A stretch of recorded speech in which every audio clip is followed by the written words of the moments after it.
ফাঁকে ফাঁকে প্রতিটা মুহূর্তে নাফিসাকে সময় দিয়েছে, সব দিক থেকে যত্ন নিচ্ছে। আজানের সময় উঠে নামাজ পড়ে আবার শুয়ে পড়েছে, জানালা খোলা।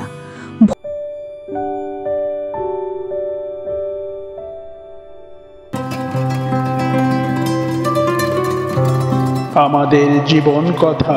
অফিস টাইম শেষে একসাথে বাসায় ফিরেছে, কিন্তু মেহেদি খুব চুপচাপ, ওর মুখটা মলিন। নাফিসা ঠিকই লক্ষ্য করেছে। বাসায় এসে জিজ্ঞেস করলো, কি হয়েছে তোমার, এমন চুপচাপ কেন? মেহেদি কোনো জবাব দিল না, চুপচাপ পোশাক পাল্টে নিল। ওকে এড়িয়ে যেতে দেখে নাফিসা হাত ধরে বলল, কি হয়েছে বলো? মেহেদি, কিছু হয়নি। কাল থেকে আমি আর অফিসে যাব না, অন্য চাকরি খুঁজব, না হলে না খেয়েই বাকি জীবন কাটাবো। নাফিসা, কী সব বলছো তুমি? হঠাৎ কি হয়ে গেল? মেহেদি, কি হয়েছে বুঝতে পারছো না? কি ভাবো আমাকে? ভালোভাবেই তো নিজেকে কাজে মন দিয়ে গড়ে তুলছিলাম, বলেছিলাম আমি সিইও হব। তোমার বাবার ধন সম্পদ আমি নিতে যাব কেন? আমার যেটুকু আছে সেটুকু নিয়েই আমি সন্তুষ্ট, কারো দয়া লাগবে না। শরীরে যথেষ্ট শক্তি আছে উপার্জন করে খাওয়ার, লাগবে না তোমার এই চাকরি। আশ্চর্য, এমন করছো কেন? কোনো ভাই বোন না থাকায় এই সম্পদের মালিক তো আমি, আর আমার যা আছে সবই তো তুমি পাবে, আমি তো অন্যেরটা তোমাকে দিচ্ছি না। মেহেদি, দিচ্ছ কেন? আমি বলেছি দিতে? বলেছি এত দরদ দেখাতে? রানী হয়ে থাকার এত শখ? তাহলে সব কিছু জেনে শুনে আমার কাছে এসেছো কেন? পারবো না কারো ধন সম্পদ নিতে, পারবো না কাউকে রানী করে রাখতে। আমার ইচ্ছে মতো থাকতে পারলে থাকো, আর না হয় চলে যাও, তোমার ধন সম্পদ নিয়ে বাঁচো। মেহেদি ঘর থেকে বেরিয়ে গেল। নাফিসা খুব কষ্ট পেয়েছে ওর আচরণে। এখন নিজের ওপরই রাগ হচ্ছিল। কেন মেহেদিকে না জিজ্ঞেস করে ঘোষণাটা করতে গেল? ও তো আর অফিসে যাবে না। উফ, মন খারাপ করে বসে রইল কিছুক্ষণ। অনিচ্ছা সত্ত্বেও রাতের খাবার রান্না করতে লাগলো। রান্না করে একা একা বসে আছে।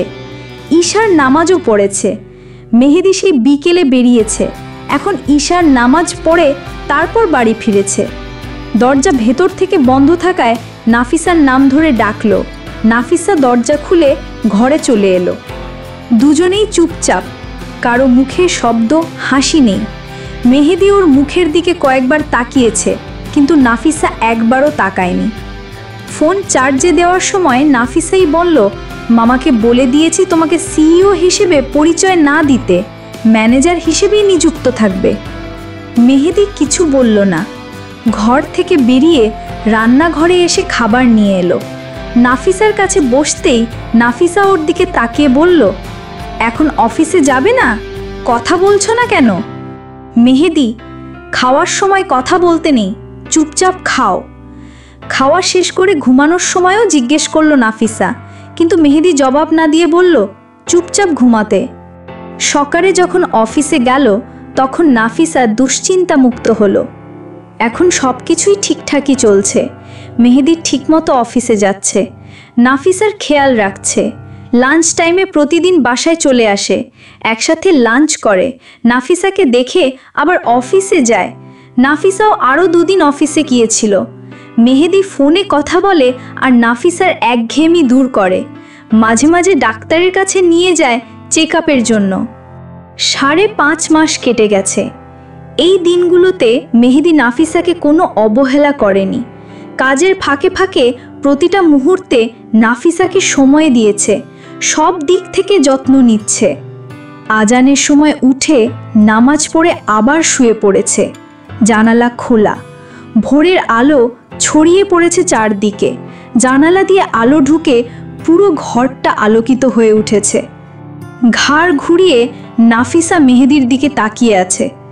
মেহেদি চোখ খুলে ওকে তাকিয়ে থাকতে দেখে বলল, এভাবে তাকিয়ে কি দেখো? নাফিসা, তোমাকে দেখছি। মেহেদি, হঠাৎ এত ধ্যানমগ্ন হয়ে দেখার কারণ কি? নাফিসা, বাবুটা যেন তার বাবার মতো হয়। মেহেদি, আমার তো ইচ্ছে বাবুটা তার মায়ের মতো হোক। উহুম, তোমার মতো হবে। নাফিসার নাকটা টেনে বলল, মেহেদি, আচ্ছা দেখা যাবে। নাফিসা, আমার একটা ইচ্ছা পূরণ করবে? মেহেদি, কি? নাফিসা চোখ বন্ধ করে বলল, নাফিসা, প্রথম বিবাহ বার্ষিকীতে আমরা আবার বিয়ে করব। লাল বেনারসিতে আমি বধূ সাজব, শেরবানি পরে তুমি বর সাজবে। সবচেয়ে আনন্দের ব্যাপার, তখন আমাদের বাবুটাও আমাদের সাথে থাকবে। পূরণ করবে? মেহেদি নাফিসার কপালে আলতো স্পর্শ দিল। নাফিসা চোখ খুলে মেহেদিকে মুচকি হেসে তাকিয়ে থাকতে দেখে নিজেই লজ্জা পেয়ে মেহেদির মাঝে লুকালো। অফিস থেকে বাসায় ফিরে বারান্দার ফ্লোরে রক্ত দেখে মেহেদি ভয় পেয়ে গেছে। দৌড়ে সে ঘরে এলো। নাফিসা জানালার পাশে চেয়ারে বসে আছে। মেহেদিকে এভাবে ঘরে ঢুকতে দেখে বলল, কি হয়েছে? মেহেদি কোনো জবাব না দিয়ে নাফিসার হাত চেক করলো, হাঁটু ভেঙে বসে পা চেক করলো, কিন্তু কিছুই পেল না। নাফিসা, আরে কি করছো? হঠাৎ কি হয়েছে তোমার? মেহেদি উঠে দাঁড়িয়ে বলল, বারান্দায় রক্ত কিসের? রক্ত? রক্ত আসবে কোথা থেকে? মেহেদি, আমিও তো সেটাই জানতে চাচ্ছি। কোথায় কেটেছে বলো। তুমি ছাড়া তো কেউ নেই এখানে, তাড়াতাড়ি বলো কি হয়েছে। নাফিসা, আরে কি পাগলের মতো বলছো তুমি, আমার কি হবে? মেহেদি, তুমি বলতে চাওছো না কোথায় কেটেছে? বলো আমাকে, আমি কিছু বলবো না। নাফিসা, আশ্চর্য, বিশ্বাস করছো না কেন? এখন কি আমার পুরো শরীর দেখাতে হবে তোমাকে বিশ্বাস করানোর জন্য? মেহেদির মন মানছিল না। সে নাফিসার পুরো শরীরই চেক করলো, কিন্তু কোনো ক্ষত পেল না। নাফিসাকে টেনে বারান্দায় নিয়ে গিয়ে বলল, তাহলে এসব কি? নাফিসা ফ্লোরে কয়েক সেকেন্ড তাকিয়ে ফিক করে হেসে উঠে বলল, এইটা দেখে এমন শুরু করেছো? এইটা আলতা, আমার লাগেজে ছিল, অনেক দিনের পুরনো, নষ্ট হয়ে গেছে, তাই ঘরের পেছনে ময়লার স্তূপে ফেলে দিয়ে এলাম। যাওয়ার সময় হয়তো পড়ে গেছে, খেয়াল করিনি। চ্যানেলটি এখনো যারা সাবস্ক্রাইব করেননি তারা সাবস্ক্রাইব করে পাশে থাকুন। মেহেদি দুই হাতে নাফিসার মুখটা ধরে নাকে নাক লাগিয়ে বলল, সত্যি বলছো তো? নাফিসা ওর চোখের দিকে কয়েক সেকেন্ড তাকিয়ে রইল। মেহেদির চোখে ভয় দেখতে পাচ্ছিল সে। মেহেদি কতটা ভয় পেলে এমন কাণ্ড ঘটাতে পারে? নাফিসা, একটুও বিশ্বাস করো না আমাকে? চলো, যে আলতা ফেলেছি সেটা দেখিয়ে নিয়ে আসি, চলো। মেহেদি দুই হাতে মুখটা ধরেই নাকে নাক লাগিয়ে বলল, লাগবে না। তোমার কোনো সমস্যা হলে সাথে সাথে যেভাবে পারো আমাকে জানাবে, ওকে? তুমি সব সময় সুস্থ থাকো, এটাই আমি চাই। নাফিসা, আমার চিন্তা করতে করতেই তো নিজের ক্ষতি করে ফেলছো। আগে নিজের খেয়াল রাখো, পরে আমাকে নিয়ে ভাববে। হাত মুখ ধুয়ে এসো, যাও। পরদিন সকালের দিকে নাফিসাকে ডাক্তারের কাছে নিয়ে গেল মেহেদি। তারপর নাফিসাকে বাসায় রেখে একটু দেরি করেই অফিসের জন্য রওনা হলো। বাসা থেকে ফিরে মেহেদি দেখল নাফিসা মন মরা হয়ে বসে আছে। নাফিসাকে এভাবে দেখতে মেহেদির একদমই ভালো লাগে না। সে তো নাফিসাকে সব সময় হাসি খুশি রাখার চেষ্টা করছে, বাচ্চার কথা ভেবে ওকে হাসি খুশি থাকতেও বলছে। নাফিসাও চেষ্টা করছে। কয়েকদিন পর রাতে নামাজ পড়ে মেহেদি বাসায় ফিরল। ঘরে ঢুকে দেখল নাফিসা খাটে বসে নীরবে কাঁদছে। মেহেদি কিছু জিজ্ঞেস করার আগেই নাফিসা উঠে এসে ওকে জড়িয়ে ধরে হু হু করে কেঁদে উঠল। মেহেদি কিছুই বুঝতে পারল না, হঠাৎ কি হলো ওর। এই কি হয়েছে তোমার, কাঁদছো কেন? নাফিসা, চুপ করো, কান্না থামাও, আমাকে বলো কি হয়েছে। উফ, এভাবে কাঁদছো কেন? এখন কান্না করলে আমাদের দুজনেরই ক্ষতি হবে, বোঝার চেষ্টা করো। নাফিসা অনেক কষ্টে কান্না থামালো। মেহেদির বুকে হেলান দিয়ে তাকে জড়িয়ে ধরেই দাঁড়িয়ে রইল সে। মেহেদি ওর মাথায় আলতো করে হাত বুলিয়ে দিতে দিতে বলল, খারাপ লাগছে তোমার? হুম। ভয় লাগছে? হুম। তাহলে এভাবে কাঁদলে কেন? আমি কাঁদিনি তো, বাবু তোমাকে খুব মিস করছিল, বাবু কাঁদছিল। আচ্ছা, এখন তো আমি এসে গেছি, বাবু নিশ্চয়ই আর কাঁদছে না। আমি তো বেশিক্ষণ বাইরে ছিলাম না, বাবুর মা কি আর একটু সাবধানে থাকতে পারে না? এই সময় এত চাপ নেওয়া ঠিক না। পরের বার যেন এমন আর না দেখি। আচ্ছা। মেহেদি নাফিসার মুখটা আলতো করে ধরে চোখের জল মুছে দিল। ওর ঠোঁটে আলতো করে ছুঁয়ে দিল নিজের ঠোঁট। নাফিসা মুচকি হেসে সাবধানে মেহেদির গলা জড়িয়ে ধরে রইল। মেহেদিও তাকে দু হাতের বাঁধনে আগলে রাখল। নাফিসা ওর কানের কাছে মুখ নিয়ে ফিসফিস করে বলল, ভালোবাসি প্রিয়।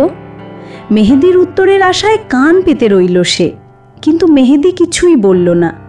নাফিসা আবার কানে কানে বলল, ভালোবাসি প্রিয়। ওগো প্রিয়, তুমিও কিছু বলো। কি বলবো? তোমার যা ইচ্ছে। বাবু কিক মারে? নাফিসা ভাবতেও পারেনি মেহেদি এমন কিছু বলবে। সে মাথা সোজা করে মেহেদির মুখের দিকে তাকালো। মেহেদি মুচকি হেসে ভুরু নাচিয়ে ইশারায় আবার জিজ্ঞেস করলো। নাফিসা লজ্জায় আবার মেহেদির বুকে মুখ লুকালো। মেহেদি আবার বলল, বাবু কিক মারে না।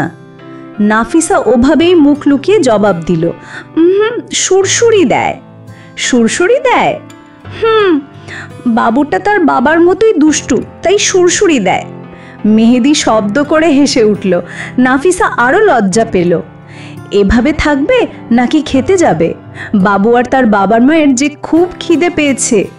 নাফিসা মেহেদিকে ছেড়ে দাঁড়ালো। খাওয়ার সময় নাফিসা ইতস্তত করে বলল, অনেকদিন তো হলো বাসা থেকে এসেছি, মামি রোজ যেতে বলে, বেড়াতেও কি যাব না? তোমাকে একা ছাড়তে ভয় হয়। আমি তো একা যেতে চাইছি না, তুমি সাথে যাবে। আমি যাব না। এমন করছো কেন? প্লিজ চলো না, 2 দিন থেকে চলে আসবো, প্রমিস। প্লিজ প্লিজ, মাত্র 2 দিন থাকবো।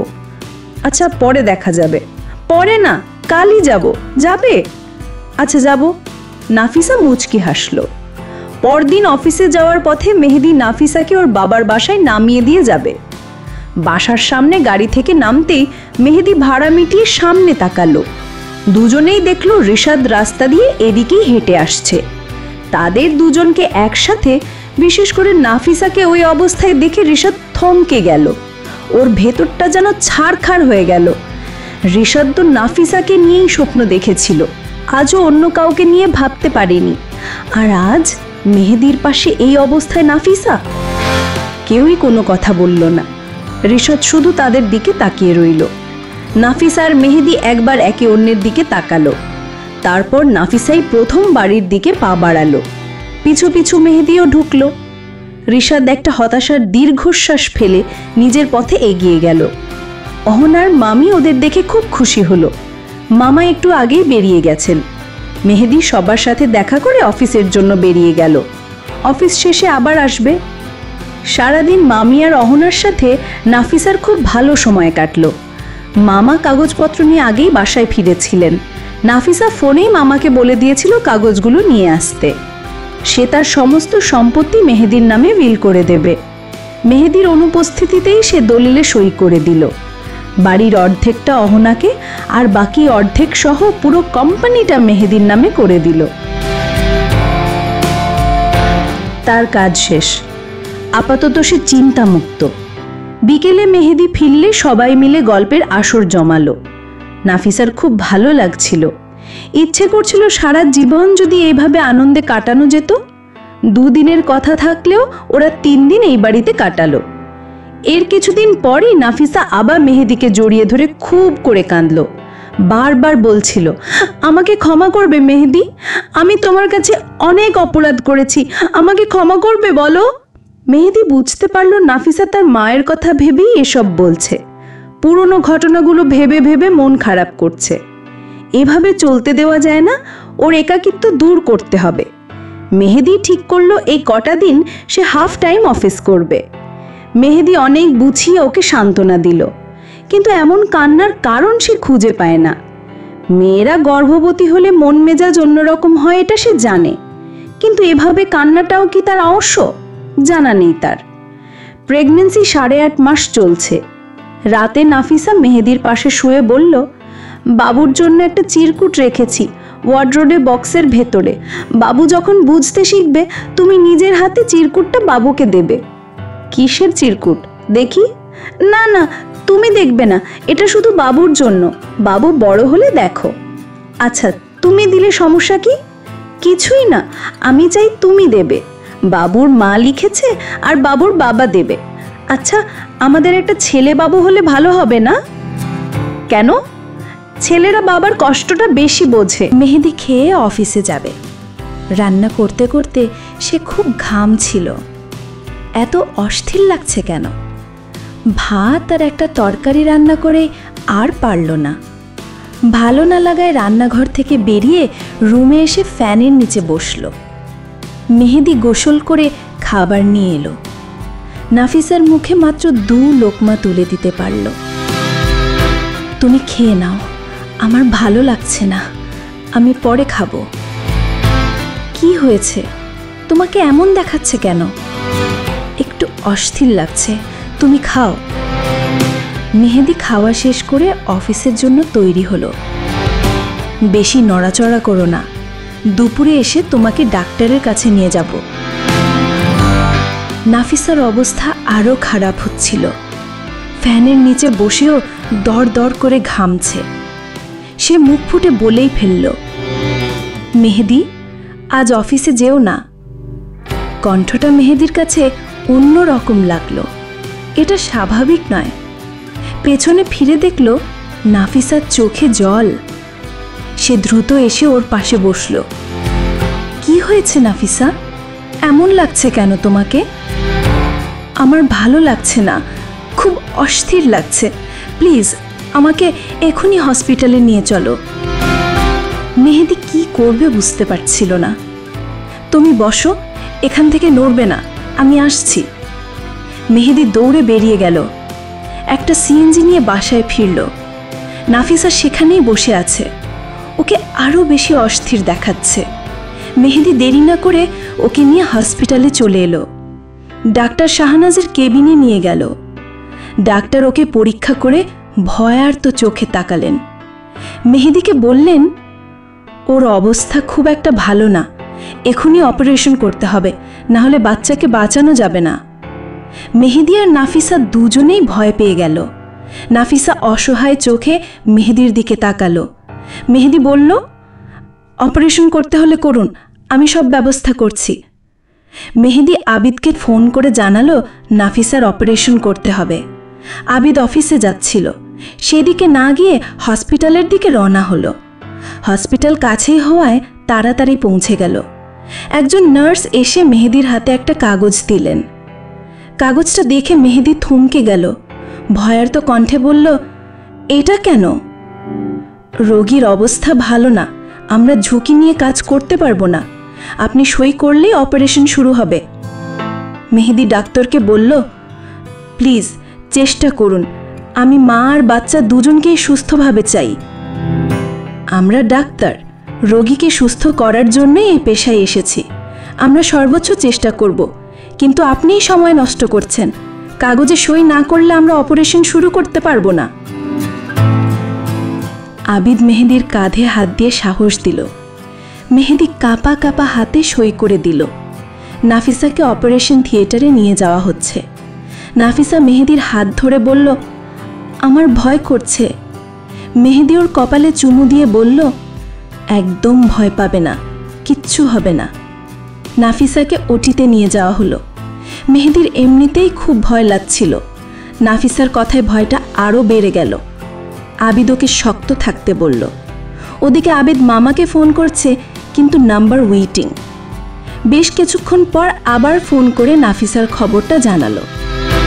কিছুক্ষণ পর ওটির লাল বাতিটা নিভে গেল। অপারেশন শেষ। একজন নার্স বেরিয়ে এলেন। মেহেদি কিছু বলার আগেই নার্স বললেন, আপনার ছেলে বাবু হয়েছে, আপনার স্ত্রী আপনার সাথে কথা বলতে চান।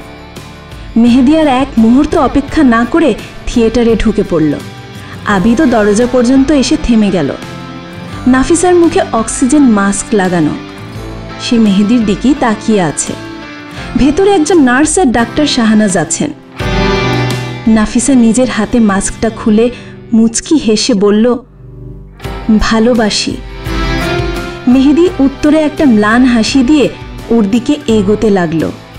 পাশে যে আরো কেউ আছে সেদিকে ওর খেয়ালই নেই। সোজা এসে নাফিসার ঠোঁটে আলতো করে চুমু দিয়ে বলল, ভালোবাসি। হয়তো মেহেদির বলা কথাটা নাফিসার নিতে পারল না। সাথে সাথে একটা খিঁচুনি দিয়ে ওর নাক মুখ দিয়ে রক্ত বেরিয়ে এলো। এই দৃশ্য দেখে মেহেদি 2 পা পিছিয়ে গেল। এই কি হলো তার চোখের সামনে? সে হাজারটা প্রশ্ন নিয়ে ডাক্তার শাহনাজের দিকে তাকালো। ডাক্তার শাহনাজ বললেন, she is attacked by blood cancer. Mehedi আর আবিদ দুজনেই বড় বড় চোখে ডাক্তারের দিকে তাকালো। তারপর আবার নাফিসার দিকে তাকাতেই নাফিসার রক্তাক্ত মুখে মুচকি হেসে বলল, ভালোবাসি প্রিয়। কথাটা বলার পরই ওর চোখ দুটো বন্ধ হয়ে গেল। 2 চোখের পাশ দিয়ে 2 ফোঁটা জল গড়িয়ে পড়ল। রক্তাক্ত মুখে সেই মুচকি হাসিটা তখনও লেগে আছে। পাশের মেশিনটা একটানা টুট টুট শব্দ করে চলেছে। মেহেদি স্তব্ধ হয়ে এক জায়গায় দাঁড়িয়ে রইল। ডাক্তার এগিয়ে এসে নাফিসার পালস পরীক্ষা করে বললেন, শি ইজ নো মোর। চ্যানেলটি এখনও যারা সাবস্ক্রাইব করেননি তারা সাবস্ক্রাইব করে পাশে থাকুন। প্রেগন্যান্সির 6 মাসের দিকে ওর ব্লাড ক্যান্সার ধরা পড়েছিল। চেক আপের জন্য আপনি সাথেও এসেছিলেন, কিন্তু ওর অবস্থা খারাপ থাকায় ও আপনাকে জানাতে দেয়নি। আমাকে বারবার অনুরোধ করেছিল যেন আপনাকে কোনোভাবেই না জানাই।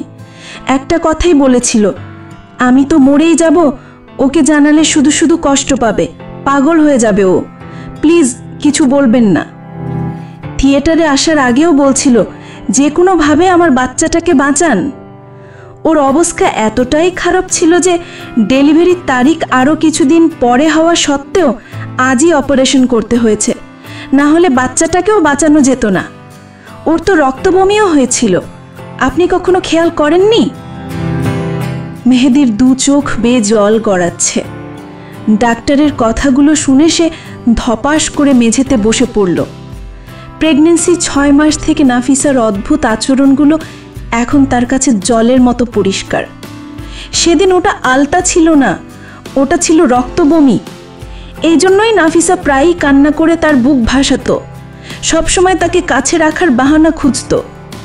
মেহেদি ঝাপসা চোখে নাফিসার দিকে তাকিয়ে আছে। আবিদ দৌড়ে এসে ওকে ধরল। মেহেদি নাফিসার দিকে তাকিয়েই বলল, ডাক্তার, ব্লাড ক্যান্সার কেন হয়? অত্যাচার করলে কি ব্লাড ক্যান্সার হয়? সিগারেটের ধোঁয়া মুখে ছাড়লে হয়?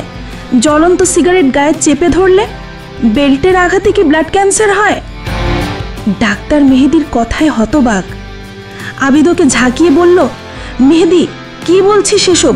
তুই কি পাগল হয়ে গেছিস? চুপ কর, নিজেকে শক্ত কর।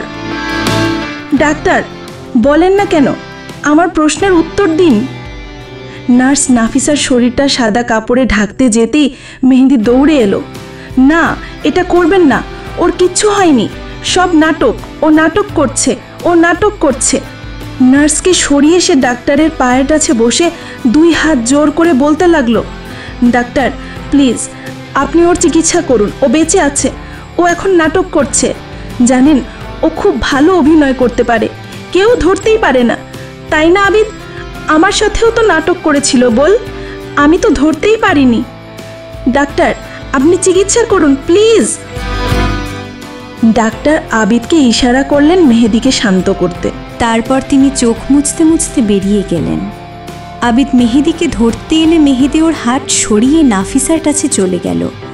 2 হাতে নাফিসার নাক মুখের রক্ত মুছে ওর মুখটা ধরে বলল, এই ওঠো না, এমন নাটক করলে আমার ভয় লাগে, অনেক হয়েছে, এবার ওঠো।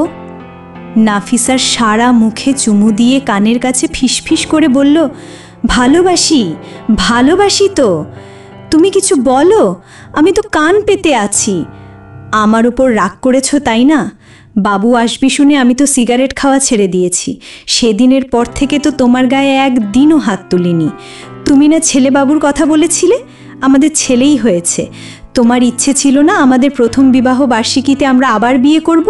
তুমি লাল শাড়ি পরবে, আমি শেরওয়ানি, আমাদের সাথে বাবুও থাকবে। তোমার সব ইচ্ছা আমি পূরণ করব। ওঠো, আমি তোমাকে ভালোবাসি তো, অনেক আগে থেকেই। শোনো আমার কথা, ওঠো। হঠাৎ দিনা চিৎকার করে ছুটে এলো।